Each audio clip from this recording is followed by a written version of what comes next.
And hello there, this is Isix with the timeline for the Ming the Merciless campaign. Yes. We are, since the last stream, I've progressed it to April the 1st, 1776. A day that is kind of unimportant, actually. I'll go ahead and run the timeline, and I'll get to chattering with you guys after all that's done.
And there you have it, guys. The end of the campaign.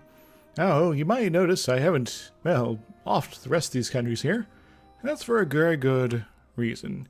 You see, this was not meant to be a world conquest in the traditional sense.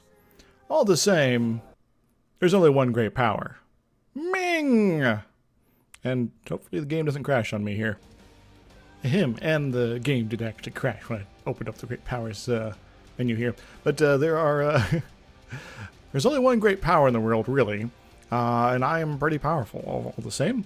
We're not going to try to open that again. I will go and show off a few stats about my little empire here. So right now we are enjoying our empress here, Zoe the First. And we got some cool advisors, all that cool stuff. We got a government. I could have probably embraced another culture, maybe two. Didn't really feel like it. We got lots of diplomacy going on here. Ignore that. We'll talk about that later. Economy. We're making lots of money here. Lots of money. Ooh, baby. We also got lots of forts. We could probably turn those off, but this is the recap. This is the timeline. We don't have to worry about that sort of stuff right now. Trade is pretty good. Got 100 mercantilism. In fact, we'll show off that achievement there in a moment.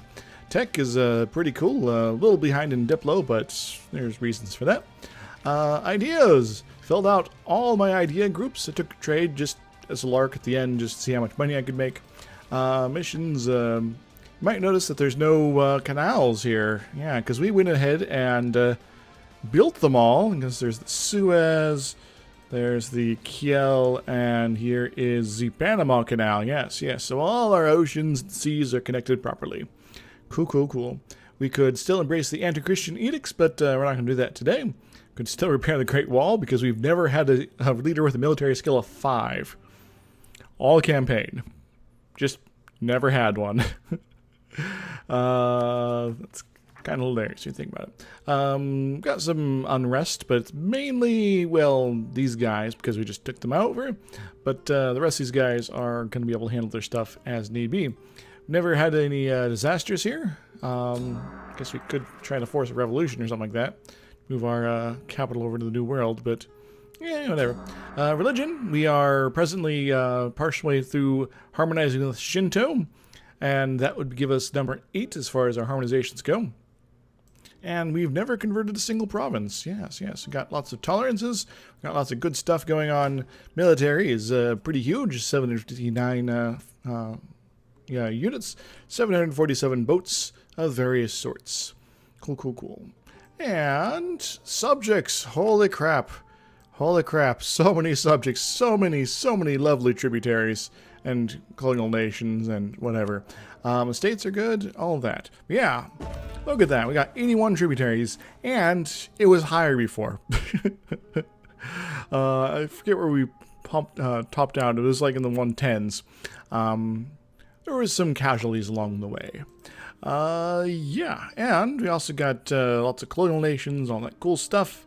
Some of them more silly than others, but you got like the Southern Kingdom and the Northeast Kingdom and French land, because this was a French colony that I took over France.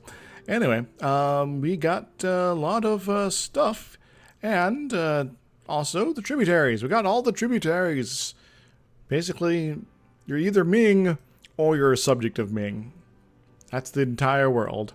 Now, because they're not vassal subjects, it doesn't count for world conquest. Where is the world conquest when it's down here? Yeah. So we don't got that. The game has progressed a few months since our last war, which was against Usegi. Yeah, but we did get a few achievements. Protected market, 100% Mercilism. As Ming have subject for each religious group. That was pretty easy, actually. It was more difficult previous patches, but pretty easy this one. Live long and prosper. Just kind of got that one because it just sort of happened. Not really any strategy there other than don't murder your king. Also to be expanded enough by the time, late game. And Sweet Harmony, that was the long-running one, the main thrust of the campaign, other than my evil plot to take over the world.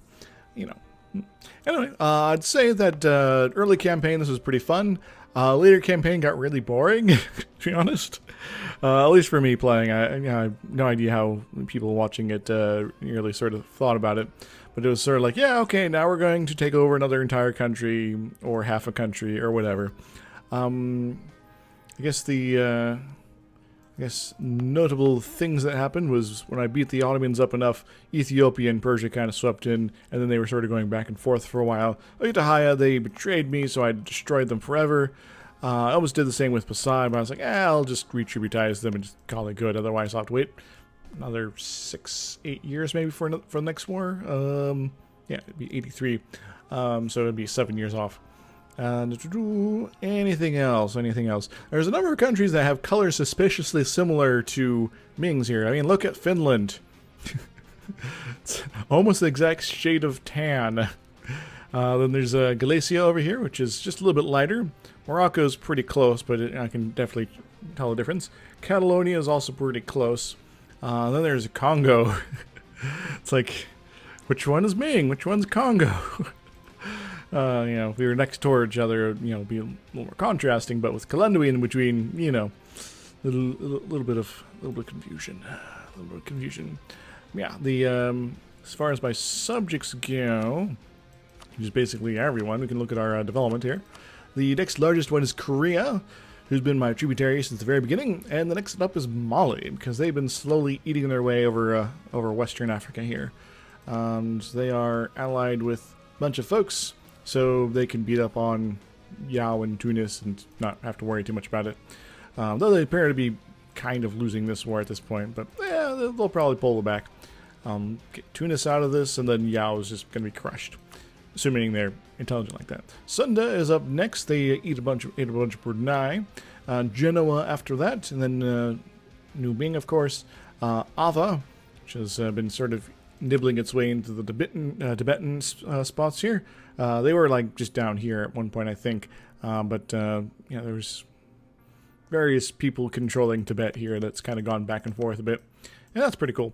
Afghanistan's sort of doing its thing. Dundar, I think, was a little bit bigger before.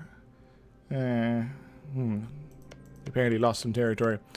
Yeah, like here, Dundar. And the There was Malwa at one point. And then we destroyed them, and then there was Malwa again, and we had to destroy them again. So you know how I feel about Malwa. Anyway, if you guys have any questions, just general religion map modes. Yeah, everything except these guys over here are harmonized, so we got lots and lots of tolerance everywhere, and lots of lacking of unrest. Institutions are all embraced, of course. The only people that don't have them are, well, people in Africa and I guess part of Afghanistan, but I think they've embraced it. They just don't have fully present everywhere. And I guess there's also some enlightenment coming in slowly over here. Yeah, because it's a trade company, so it doesn't spread very quickly. Yes, forgot about that. Anything else I should be showing off, you guys? I think that's about it, actually. So, yeah, thank you very much for joining me. If you enjoyed this, make sure to hit that like button. And if you want to check out my streams of EU4 or whatever else I feel like at the time, make sure to check out my Twitch stuff. And, yeah, I'll see you guys on the next stream and or video. Till next time, everybody. Toodles. Woohoo!